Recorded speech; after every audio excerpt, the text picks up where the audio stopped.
Os peregrinos estarão se retirando do templo. Eu convido você, meu irmão, minha amada irmã, a abrir a sua Bíblia em João capítulo 7. Abra a sua Bíblia em João capítulo 7, por favor.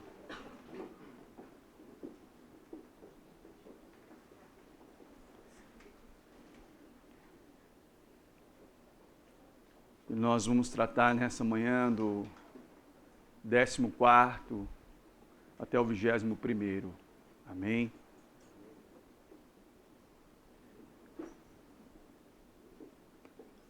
Abra sua Bíblia, seu aplicativo, verifique, por favor, se nenhum alarme vai estar chegando aí para você, para lhe tirar a tua atenção. Amém? Vamos fazer a leitura do texto sagrado, mesmo assentado, irmãos, mas com os nossos corações reverentes ao nosso Deus que aqui se encontra. Convido você a acompanhar a leitura na sua Bíblia ou no seu aplicativo. 14º verso. Quando a festa estava na metade, Jesus subiu ao templo e começou a ensinar. Os judeus ficaram admirados e perguntaram: como foi que este homem adquiriu tanta instrução sem ter estudado? Jesus respondeu: o meu ensino não é de mim mesmo, vem daquele que me enviou. Se alguém decidir fazer a vontade de Deus, descobrirá se o meu ensino vem de Deus ou se falo por mim mesmo. Aquele que fala por si mesmo busca a sua própria glória, mas aquele que busca a glória de quem o enviou, este é o verdadeiro, e não há nada de falso a seu respeito. Moisés não lhes deu a lei? No entanto, nenhum de vocês lhe obedece. Por que vocês procuram matar-me? Você está endemoniado, respondeu a multidão. Quem está procurando matá-lo? Jesus lhe disse: fiz um milagre, e vocês todos estão admirados. No entanto, porque Moisés lhes deu a circuncisão, embora de verdade ela não tenha vindo de Moisés, mas dos patriarcas, vocês circuncidam no sábado.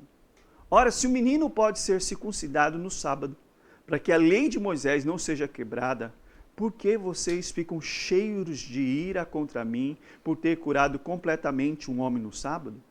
Não julgue apenas pela aparência, mas façam julgamentos justos. Convido você, meu amado, minha amada, a abaixar sua fronte, a fechar os seus olhos e a orarmos mais uma vez ao nosso Deus. Oremos. Querido Deus e Pai do nosso Senhor Jesus, queremos nos colocar na Tua Santa Presença mais uma vez, pois já estamos na Tua Santa Presença, Senhor. E agora, Deus, nós queremos, Senhor, que nessa manhã, mais uma vez, Senhor, o Senhor venha falar conosco através do texto sagrado. A despeito de como nos adentramos ao templo, Senhor, cansados, talvez preocupados, talvez com perturbações externas, outras internas, crises. O que vamos fazer depois do culto, as compras, nosso trabalho de hoje à noite ou de amanhã. Independente disso, Senhor, independente que possa estar borbulhando no nosso coração, nós queremos nos colocar diante do Senhor, Pai, e lhe pedir, Pai, que o Senhor fale conosco. Com o Teu Santo Espírito que aqui se encontra, Senhor, haja poderosamente, pois como diz a Tua palavra, é o Senhor que opera tanto o querer como o efetuar. E nós nos submetemos a isso. Nós não podemos fazer nada se o Senhor não fizer. Essa é a nossa limitação, Senhor. E nós clamamos àquele que tem todo o poder, toda a glória, todo o domínio sobre os nossos corações, sobre os corações de todo mundo, para que esteja operando, agindo livremente no nosso meio nessa manhã, através da Tua Santa Palavra, Senhor.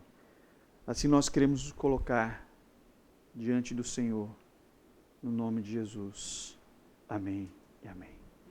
Nessa semana, no dia 31 de outubro, se eu não me engano, foi segunda-feira, foi celebrado o 55º aniversário da Reforma Protestante. 505 anos de Reforma Protestante.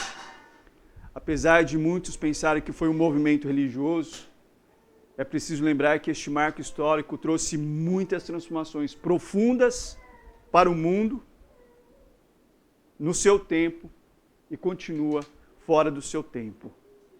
Se vocês se lembrarem, a história relata que um monge alemão chamado Martinho Lutero, em 1517, indignado com a exploração financeira da fé, fixou 95 teses na porta da igreja de Wittenberg. E ali, quando ele faz isso, começa o processo da reforma protestante. As teses de Lutero não eram um ataque à igreja, mas eram um convite para que a igreja despertasse do que ela estava fazendo, mercadejando a fé. Um comércio de perdãos e um comércio de você comprar um pedacinho lá no céu, como se fosse isso possível. Mas não houve diálogo, infelizmente. E a partir daí, então, se rompeu a igreja católica, e aí, com a reforma protestante, inicia-se o nascimento da igreja protestante. E ao longo do tempo, vieram suas várias denominações protestantes, como igreja presbiteriana, congregacional, luterana, anglicana, nazareno, metodista, batista, as tradicionais, as pentecostais. Mas algo que era interessante, e continua naqueles que conhecem a reforma protestante, um lema que diz assim: uma igreja reformada sempre reformando, do teólogo holandês Gilbert Wood. Ele diz assim, que a igreja sempre precisa estar se reformando. E o sentido desse reformando é retornando à palavra de Deus para continuar reformando. Ou seja, se a igreja sempre estiver continuando, voltando-se à palavra, ela sempre estará se reformando segundo a vontade de Deus. E nessa manhã, nessa discussão que nós vamos ver aqui de Cristo Jesus com as autoridades religiosas, vai nos mostrar a razão do porquê a igreja, e principalmente não só a igreja, mas você que é um protestante, um evangélico, um filho de Deus, precisa sempre retornar à palavra de Deus. O texto nos mostrará, irmãos, pelo menos 3 motivos do porquê os cristãos sempre precisam retornar à palavra de Deus. E eu queria que você começasse a ver comigo a partir do verso 14 ao verso 16. Verso 14 ao verso 16. Pode ler para mim, por favor, irmão? Está aí do verso 14 ao verso 16. Quando a festa estava na metade, Jesus subiu ao templo e começou a ensinar. Os judeus ficaram admirados e perguntaram: como foi que este homem adquiriu tanta instrução sem ter estudado? Jesus respondeu: o meu ensino não é de mim mesmo, vem daquele que me enviou. O primeiro motivo do porquê os cristãos sempre precisam retornar à palavra de Deus é que só o verdadeiro conhecimento conduz ao único Deus. Só o verdadeiro conhecimento. Logo no início, o texto nos diz, quando a festa estava na metade, expressa o tempo que Jesus Cristo subiu. Jesus não foi no início da festa, como queriam os seus irmãos, porque os seus irmãos queriam que ele se amostrasse, né, que ele aparecesse. Ele não foi. Ele também não foi no final da festa, porque o verso 37 vai nos mostrar que ele já estava no final da festa. Ele subiu no meio da festa. Mas nos versos de 21 a 24, vocês vão perceber que vai ter um debate sobre o sábado, sugerindo que também ele não foi no sábado. Ele foi no meio da semana. A festa tinha entre 7 a 8 dias. E a questão do sábado que eles vão discutir aqui não é um problema cronológico, é um problema de agenda teológica. Jesus não subiu logo no primeiro dia, porque talvez a multidão faria o que ela faria daqui 6 meses. Quando nós tivermos o capítulo 12, verso 2, vocês vão ver que a multidão levanta o Senhor Jesus e faz uma entrada triunfal com ele, querendo entronizá-lo como rei. E Jesus Cristo não veio para ser rei deste mundo, ele é rei de todo o universo. Não desse tempo, mas de todos os tempos. E por isso que ele não permite isso. Agora, perceba, irmãos, que há uma discussão ali a respeito se ele vai vir, se ele não vai vir, que horas que ele vai vir. Todo mundo quer saber, ele vai vir, ele não vai vir. E aí, quando eles menos perceberam, Jesus Cristo estava no meio deles, estava ali perto do pátio exterior do templo, ensinando como vários outros rabinos ficavam por ali ensinando. Ele abriu sua banquinha de teologia e começou a ensinar o pessoal por ali. E aí no verso 15, reparem que os judeus e os judeus aqui, vocês sabem, não é o povo, é as autoridades religiosas, os membros do Sinédrio, eles ficaram surpresos com os ensinamentos do Senhor Jesus. Por um tempo, eles estão ouvindo o nosso Senhor ensinar. Entretanto, meus irmãos, esses homens nunca estavam prontos a admitir qualquer grandeza verdadeira da parte do Senhor. E aí eles foram surpreendidos com o caráter e o conteúdo das palavras que ouviram do mestre dos mestres. Mas eles não foram capazes de se conter. Veja o que acontece no verso 15. Os judeus ficaram admirados e perguntaram: como foi que este homem adquiriu tanta instrução sem ter estudado? O Senhor Jesus Cristo nunca frequentou uma escola rabínica ou uma escola de teologia. Ou seja, ele não tinha um diploma, seja de curso de teologia, seja de bacharel ou qualquer outra coisa assim. O domínio que Cristo tinha e o seu poder de persuasão deixaram eles boquiabertos e eram inegáveis. Ele não tinha sido treinado em nenhuma dessas grandes escolas rabínicas, e como um homem que não sentou aos pés de nenhum mestre poderia enfrentar as melhores mentes teológicas daquela época sem ter estudado nada. Lembram que isso era um costume antigo, que um mestre, ele sempre tinha sido discípulo de outro mestre. Lá em Atos 22:3 mostra que Paulo diz que ele aprendeu aos pés do grande Gamaliel. Não se esqueça disso. Era sempre assim que acontecia. Um discípulo, para ser um grande mestre, ele deveria ter sido discípulo de outro grande mestre reconhecido, para poder expor e falar das Escrituras por conta própria. Ou seja, ele nunca poderia dizer assim, eu estou dizendo. Ele dizia assim, há um ensino que diz assim. Quando ele falava, há um ensino que diz assim, estava se referindo ao seu mestre. E aí então ele passava a citar as passagens para confirmar aquilo que ele estava ensinando. Mas aqui nós temos um carpinteiro da Galileia, um homem carente por completo de educação, que ousava expor e debater com as melhores mentes teológicas da época. E Cristo Jesus poderia cair em algo que muitas vezes nós temos, quando nós adquirimos conhecimento. Nós gostamos de nos mostrar, não é verdade? Da soberba, do orgulho, da presunção. Mas veja, o mestre não faz isso. Ele não diz assim, o meu ensino, eu mesmo me autoeduquei. Não, ele não faz isso. Olha o que ele diz no verso 16, de onde vem o ensino dele? O meu ensino não é de mim mesmo, vem daquele que me enviou. Quem foi o seu mestre? Com que autoridade o Salvador poderia invocar para dizer as suas palavras e expor corretamente? Meu mestre e minha autoridade é Deus. Jesus nunca afirmou que aprendeu por si mesmo. Pelo contrário, sempre declarou abertamente que Deus, Pai, era o seu mestre. Sempre anunciou tal verdade com bastante frequência. Você pode ver lá em João capítulo 12, verso 49, quando ele diz assim, não falei por mim mesmo, mas o Pai que me enviou me ordenou o que dizer e o que falar. Em João 14, 10, as palavras que eu vos digo, as digo não por mim mesmo. Ou seja, os ensinamentos do Senhor Jesus vinham diretamente do céu. Emanava do Pai. Ele não falava de si mesmo. Tem o próprio testemunho do Pai e busca a glória do Criador. O seu conhecimento estava aberto a todos aqueles que queriam se achegar, estava ali. E o seu ensinamento não vinha de uma tradição rabínica ou humana, vinha diretamente dos pais. Reparem que os profetas do Velho Testamento, eles diziam assim, quando eles queriam trazer uma mensagem do nosso Deus ao povo, eles diziam assim, assim diz o Senhor. Eles nunca disseram assim, eu vos digo. Mas aqui tem uma pessoa que tem autoridade para dizer, na verdade, eu vos digo. E por que ele pode dizer? Porque ele é Deus.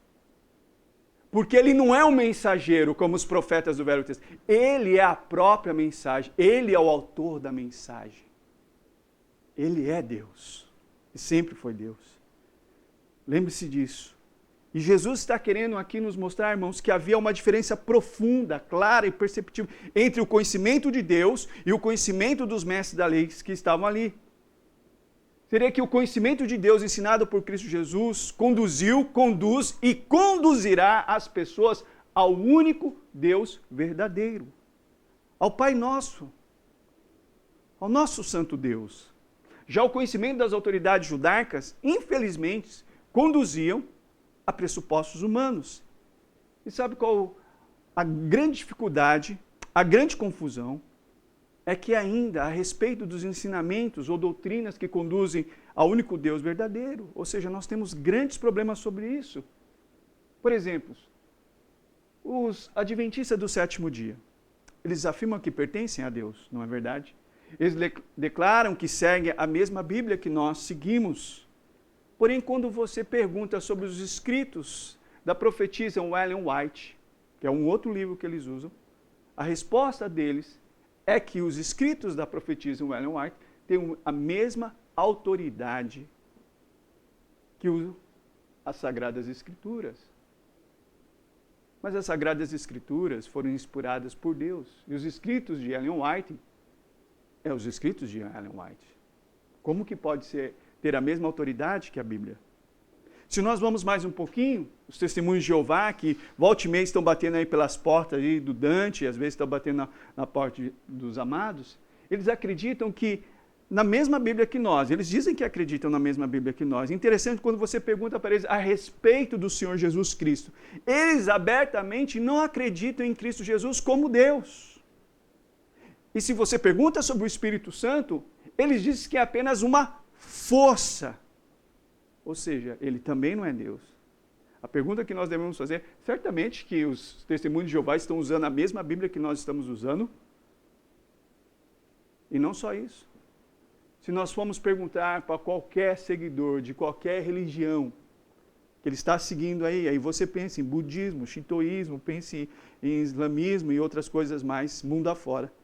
Tenham plena certeza que eles defenderão que estão num caminho que leva a Deus. A que Deus nós não sabemos, mas a um Deus está levando. E sabe qual a tragédia, irmãos? É que infelizmente eles estão tão cegos quanto esses judeus que estão aqui nesse texto sagrado. É por isso que no capítulo 6, verso 37, você nunca pode esquecer essa palavra, porque diz assim, todo o que o Pai me der virá a mim, e quem vier a mim eu jamais rejeitarei.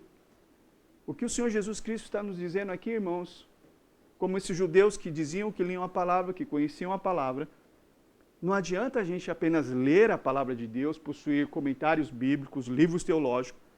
O principal e fundamental é ser iluminado por Deus, a fim de compreendermos os ensinamentos de Cristo Jesus.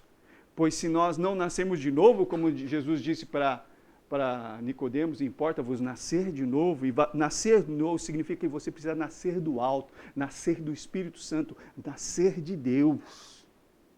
E por quê? Porque você pode ler e reler a Bíblia 1.000, 2.000, 10.000 vezes, quantas vezes você quiser, pois ela não é um conhecimento meramente intelectual, racional e teórico. Você precisa nascer de novo para que você a conheça espiritualmente e experiencialmente na sua vida. Esse é o primeiro motivo porque nós devemos retornar às Escrituras Sagradas. Porque só o conhecimento de Deus, só o conhecimento verdadeiro de Deus vai nos levar ao verdadeiro Deus. Segundo motivo, dos versos 17 ao verso 19. Poderia Isabel ler para mim, por favor? Se alguém decidir fazer a vontade de Deus, descobrirá se o meu ensino vem de Deus ou falo por mim mesmo. Aquele que fala por si mesmo busca a sua própria glória, mas aquele que busca a glória de quem o enviou, este é verdadeiro. Não há nada de falso a seu respeito. Moisés não deu a lei a vocês, no entanto, nenhum de vocês lhe obedece, porque vocês procuram matar-me. O segundo motivo do porquê os cristãos precisam sempre retornar à palavra de Deus, irmãos, é pelo fato que o verdadeiro conhecimento de Deus leva à prática da palavra. Percebam que nesses versos Jesus vai apresentar dois tipos de pessoas ou dois tipos de mensageiro. Primeiro, nós temos um mensageiro que deseja receber aplausos, luzes e honra. Aquele que fala por si mesmo busca a sua própria glória. E aí nós temos um segundo mensageiro, que é aquele que deseja cumprir a sua missão, deixando a honra, a glória e o louvor para o autor da mensagem. Verso 18. Mas aquele que busca a glória de quem o enviou, este é verdadeiro e não há nada de falso a seu respeito. O Senhor Jesus novamente apresenta uma distinção clara entre ele e os mestres da lei, revelando que ele não veio a fim de buscar glória para si, diferentemente daqueles mestres que estavam ali. A vida e o ministério do Senhor Jesus possuem apenas um objetivo: glorificar a Deus. E aqui a gente podia já fazer uma pequena aplicação a nós. As nossas vidas, a minha e a sua vida. A sua vida, meu irmão, a minha vida, é para a glória de quem? A vida e o ministério do Senhor Jesus era para a glória do Deus Pai. A sua vida, o seu ministério, é para a tua glória? Qual mensageiro nós somos aqui? E no verso 17, agora olha para o verso 17, ele vai estabelecer uma verdade universal da vida. Se alguém decidir fazer a vontade de Deus, descobrirá se o meu ensino vem de Deus ou se falo por mim mesmo. Cristo afirmou que só o homem que realiza a vontade de Deus pode compreender os ensinos do Senhor. O comentarista William Barclay, descrevendo esse versículo, ele diz aqui que isso aqui não é uma verdade teológica, é uma verdade universal. Qual verdade universal que ele está nos ensinando aqui? Que os humanos só aprendem fazendo. Os humanos só aprendem fazendo. Por exemplo, um médico pode aprender a técnica de cirurgia lendo centenas de livros sobre esse assunto. Pode saber, em teoria, como realizar todas as operações possíveis. Entretanto, isso não o torna um cirurgião. O que o tornará um cirurgião? Quando ele começar a fazer as suas cirurgias. Ele aprende fazendo. Outro exemplo.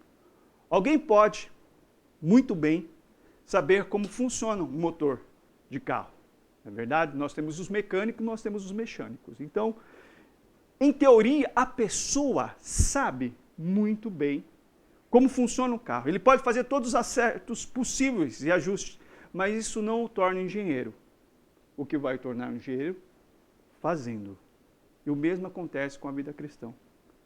Se nós esperarmos até compreendermos toda a doutrina do cristianismo, jamais começaremos. Agora, se começarmos a fazer a vontade de Deus, tal como a conhecemos, sua verdade ficará cada vez mais clara no nosso coração. Aprendemos fazendo. Se alguém disser, não posso ser cristão, porque há tantas coisas a respeito do cristianismo que não compreendo, que necessito esperar até compreender tudo. A resposta é, você nunca entenderá totalmente.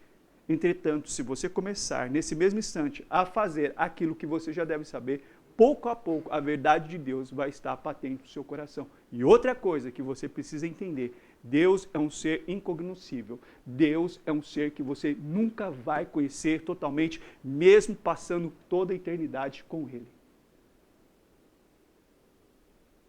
Mas o que Jesus está querendo nos ensinar aqui? Olhe novamente. Se alguém decidir fazer a vontade de Deus, descobrirá se o meu ensino vem de Deus. O que ele está dizendo que nós devemos fazer, irmãos? Praticar. O Senhor Jesus, nessa manhã, amada igreja, Ele nos fala um princípio bíblico que tanto sai desse púlpito. Não adianta possuirmos tanto conhecimento bíblico se não colocamos em prática. Sabemos que devemos amar as pessoas, porém, nós escolhemos alguns aqui eleitos do nosso coração para nós amar. Sabemos que precisamos perdoar, mas quando chega o momento de perdão, eu perdoo do meu jeito, não do jeito bíblico. Sabemos que devemos obedecer aos nossos pais, devemos obedecer os nossos esposos e as esposas devem ser amadas, a palavra de Deus, o pastor, o nosso Deus. Porém, eu só obedeço aquela partezinha da Bíblia que eu desejo. Não é essa a verdade que Jesus está dizendo a esses religiosos? Ele diz assim no verso 19, olha para o verso 19. Moisés não lhes deu a lei, no entanto, nenhum de vocês lhes obedece. Jesus está dizendo para aqueles homens, irmãos, do que adianta vocês conhecerem o Velho Testamento e vocês interpretarem e obedecerem apenas aquilo que vocês desejam? Outra vez, Jesus Cristo exortou aqueles religiosos a colocarem o conhecimento de Deus, irmãos, no dia a dia de suas vidas. Reparem que os judeus sempre se orgulharam do quê? De conhecerem o verdadeiro de Deus, de serem dos patriarcas, de terem o Velho Testamento, de terem os profetas. Não é isso que eles sempre se orgulharam? E aí devem se orgulhar ainda. Cristo está nos mostrando, irmãos, que a vida cristã não é medida pelo tanto de conhecimento teórico que você tem sobre Deus. A vida cristã é medida pelo tanto de conhecimento teórico que você tem e você coloca em prática. No dia a dia. Desde que você dá um bom dia até o momento que você dorme. É lógico que cada vez mais, irmãos, nós precisamos estudar a palavra de Deus. Fazer um estudo bíblico, um discipulado, um curso teológico, um bacharel, um mestrado, um doutorado, um pós-doutorado. Se você tiver tempo, se você tiver recurso financeiro, se você tiver oportunidade, faça, meu irmão. Mas lhe pergunto, a mim e a vocês, por que tanto desejamos conhecimento de Deus, se no dia a dia das nossas vidas, nós não queremos praticar e nem queremos servir ao nosso Deus? Sabe qual é um dos grandes problemas, acho que não só do evangelicalismo mundial, mas em todas as coisas? São esses supostas crentes ou pessoas que estão cheios de conhecimento e eles têm canais, eles têm blogs, eles têm vlogs, eles têm vídeo. Eles têm conhecimento, mas eles não têm prática nenhuma. Eles não têm experiência nenhuma. E eles acham que são mestres. E eles têm seguidores ainda. Isso que eu fico passado. Mas esse não é um problema só lá fora. Esse é um problema que acontece até mesmo dentro da igreja evangélica. Reverendo Hernandes Dias Lopes, comentando a respeito dos seminários teológicos, ele afirmou o seguinte: os seminários teológicos estão cheios de mestres e doutores, porém não de pastores. Aí você pergunta, mas qual a diferença de ser pastor, doutor e mestre? Você pode ensinar num seminário. Você pode ensinar num seminário sem ser pastor, sem ter o seu mestrado, o seu doutorado, mas nunca ter cuidado de uma igreja, apacentado um rebanho, aberto uma igreja, implantado um trabalho.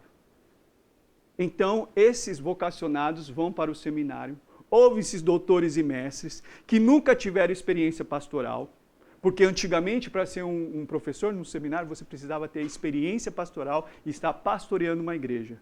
Aí eles têm conteúdo bíblico, teológico, filosófico, porém eles não sabem como evangelizar, eles não sabem como implantar um trabalho. Eles saem de lá cheios de conhecimento, mas sabe do que eles não têm? Que é o principal, prática e experiência. E como que eles vão ter? Se as pessoas que estão ensinando eles nunca pastorearam, nunca estiveram num campo, nunca abriram uma igreja, nunca evangelizaram uma pessoa. Apenas conhecimento. A prática, irmãos, a prática funciona assim.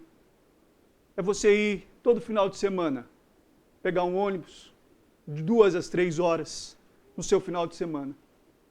E toda tarde, num sábado, você ficar batendo de porta em porta numa vila onde que o salário mais alto era o salário mínimo, para os irmãos terem ideia. E aí você evangeliza crianças, você evangeliza adolescentes, você evangeliza jovens e anciões. Aí num desses dias que você está evangelizando, você está falando com uma anciã, e você está ali 7 minutos pelo menos falando para ela do amor de Deus. E você está achando que você está arrebentando, que ela está entendendo. E aí de repente chega a neta daquela senhora e diz assim: pastor, ela é moca. Aí você olha de novo e... moca? O que é moca, filha? Pastor, ela é surda. Você ficou 7 minutos evangelizando uma pessoa que é surda. E ela parecia que está entendendo muito bem. Essas são as experiências, irmãos, que o seminário não ensina. Só ensina o campo. Quando você está no campo. Quando você está ali vivendo. O conhecimento bíblico sem prática, irmãos, é nulo de acordo com Cristo Jesus. E sabe qual é o problema do conhecimento bíblico se nós não praticarmos? É o que está lá em Lucas capítulo 12, verso 47, que diz assim: aquele servo que conhece a vontade de seu senhor e não prepara o que ele deseja, nem o realiza, receberá muitos açoites. Mas aquele que não a conhece e pratica coisas merecedoras de castigo, receberá poucos açoites. A quem muito foi dado, muito será exigido. E a quem muito foi confiado, muito mais será pedido. Irmãos, nós temos recebido conhecimento de Deus, vasto, profundo, mas nós também prestaremos contas diante do nosso Deus.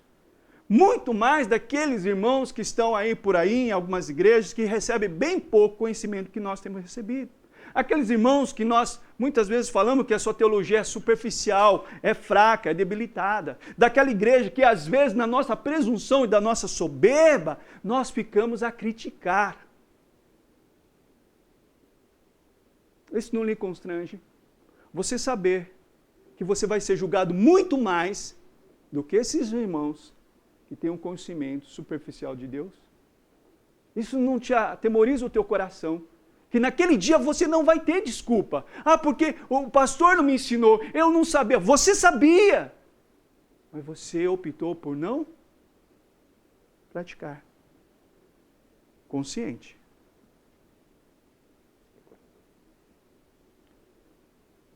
O verdadeiro conhecimento de Deus precisa levar eu e vocês à prática da palavra de Deus.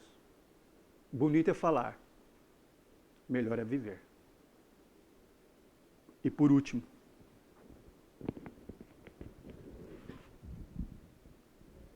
dos versos 19 ao verso 20, poderia ler para mim, por favor, Giza?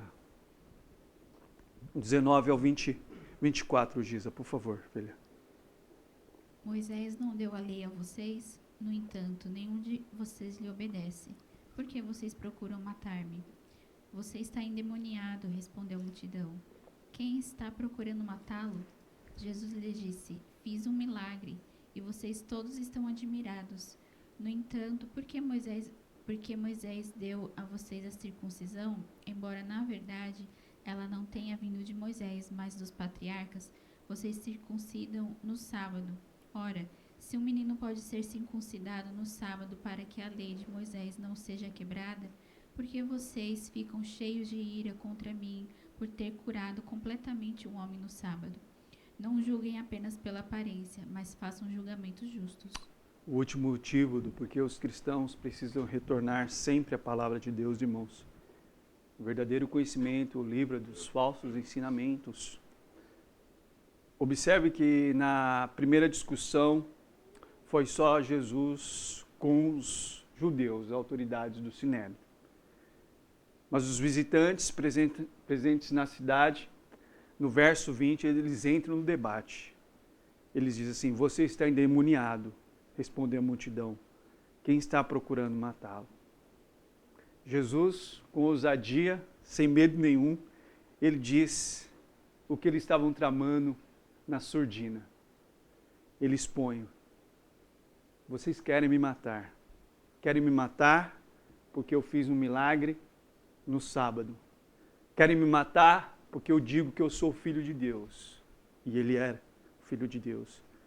Mas só que os visitantes não sabiam que os seus líderes pretendiam matar o Senhor Jesus. E é por isso que no verso 20, a multidão questionou, quem está querendo lhe matar? Tanto que usaram aqui uma palavra muito dura para o Senhor Jesus, você está endemoniado, você não sabe o que está acontecendo com você.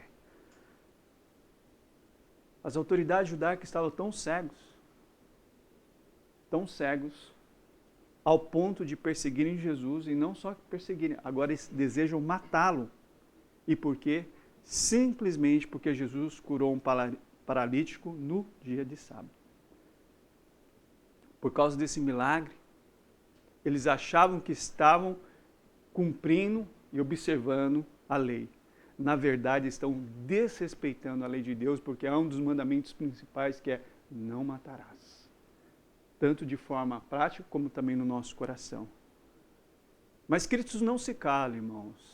Ele continua confrontando os erros desses líderes. Veja o verso 22. No entanto, porque Moisés lhe deu a circuncisão, embora na verdade ela não tenha vindo de Moisés, mas dos patriarcas, vocês circuncidam no sábado. Ora, se o menino pode ser circuncidado no sábado, para que a lei de Moisés não seja quebrada, por que vocês ficam cheios de ira contra mim por ter curado completamente um homem no sábado? Na lei de Moisés, irmãos, permitia que um bebê masculino fosse circuncidado no sábado. É o que nós chamamos hoje de operação de fimose. E eles desejavam matar o Senhor Jesus por curar um homem no sábado. E aí Jesus fala que isso é julgar segundo a aparência e não pela reta justiça, no verso 24. O que era a circuncisão? A circuncisão era vista como um ritual de aperfeiçoamento, um membro do corpo. Por esse rito, esse membro do corpo era aperfeiçoado e precisava ser realizado no 8º dia. Se caísse no sábado eles fariam mesmo tendo que respeitar a guarda do sábado. Então, pense comigo, se para retirar uma pequena pele do corpo, a fim de que o membro do corpo fosse aperfeiçoado, quanto mais realizar um ato no sábado que seja de aperfeiçoar o corpo inteiro. Em outras palavras, se para tirar uma pelezinha pode-se quebrar o sábado, então para salvar uma vida, com certeza deveria também ser permitido. O milagre realizado por Cristo Jesus no sábado, naquele paralítico, no capítulo 5, que diz que ele estava pelo menos por 38 anos ali, ele era primordial para salvar a vida daquele homem. Mas eles estão brincando por quê? Porque ele fez esse milagre. Ele não deveria fazer isso, sabe? Porque ele deveria guardar o sábado. Mas quando tem que se tirar uma pelezinha de um corpo de um bebê, pode-se. Ou seja, o que é mais importante? Salvar uma vida ou retirar uma pele? Salvar uma vida. É isso que nós chamamos na teologia, coar um mosquito por engolir um camelo. Pegamos um negocinho que é desse tamanho, isso aqui não pode, mas esse grandão aqui pode passar. E, infelizmente, esse problema que nós estamos tendo aqui, que Jesus está tendo, de não compreender as Escrituras, de interpretações bíblicas errôneas, não é exclusividade do tempo do Senhor Jesus. Desde que a igreja foi fundada, instituída por Cristo Jesus, sempre houve a existência de vários falsos ensinamentos dentro da Assembleia dos Eleitos. Não se esqueçam disso. Esse evangelho mesmo que nós estamos estudando. Uma das razões do porquê João escreveu esse livro é por causa do gnosticismo. E o gnosticismo estava onde? Fora da igreja? Não, estava dentro da igreja. E a sua principal heresia era o quê? Era dizer que Jesus Cristo não tinha vindo em carne, mas tão somente em espírito. E aí já cai num grande problema. Porque se Jesus Cristo não veio em carne, a pergunta é, que sangue jorrou na cruz? E se esse sangue não jorrou, então os nossos pecados não estão perdoados. É porque pelo meio do sangue do Senhor Jesus que os nossos pecados são perdoados. Ele pagou o preço. Veja só um ensinamento totalmente fora. Mas atualmente nas igrejas evangélicas há várias teologias. Que o seu ensinamento é uma mistura do evangelho mais alguma coisa. Evangelho mais prosperidade. Aí nós temos teologia da prosperidade. Evangelho mais confissão positiva. Aí nós temos a teologia do triunfalismo. Evangelho mais pecados de antepassados. Aí nós temos a teologia das maldições hereditárias. Ou seja, que no meio evangélico hoje não basta o puro evangelho. É sempre um evangelho mais alguma coisa, ou seja, não basta só Jesus, a gente precisa fazer alguma coisa a mais para ficar melhor. Então aí os pregadores, os pastores, os mestres, os doutores, eles deveriam refletir numa palavra que nós temos lá em Gálatas. E Paulo sabia que ia acontecer isso, e é por isso que eu acho que ele deixou isso para nós, lá em Gálatas capítulo 1, verso 8, se você quiser abrir. Ele diz assim, mas ainda que nós, ou um anjo do céu, pregue um evangelho diferente daquele que lhe pregamos, que seja amaldiçoado. E nós já estamos nesse tempo.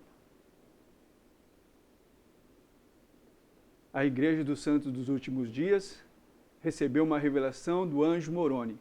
E hoje nós temos os mormons. O Islã recebeu a visita, o profeta Maomé recebeu a visita de um anjo, e nós temos os muçulmanos. E qual é a próxima pessoa que vai receber a visita de um anjo e vai criar um outro evangelho? Nós estamos esperando mais esse tempo, onde milhares de supostos cristãos pensam que estão aprendendo o verdadeiro conhecimento de Deus, porém, tragicamente, estão sendo enganados e ludibriados com um pseudo-evangelho, aprendendo pressupostos humanos, que na verdade não levarão a Deus Pai, mas levará à condenação final.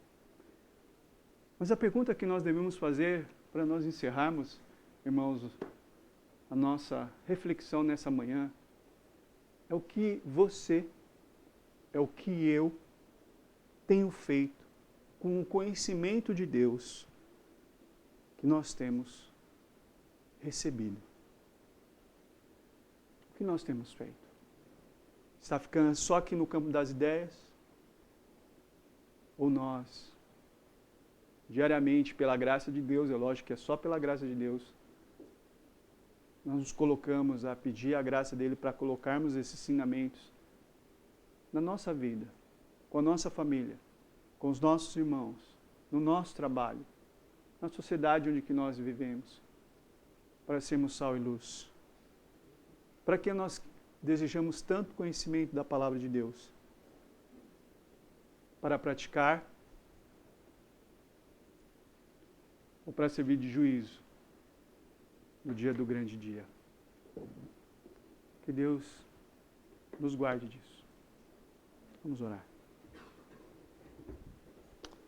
Senhor nosso Deus e Pai, nessa manhã, mais uma vez, Senhor, nós necessitamos que o Senhor reoriente os nossos corações. Pois graças a Deus temos sido uma igreja que temos recebido um bom alimento, Senhor.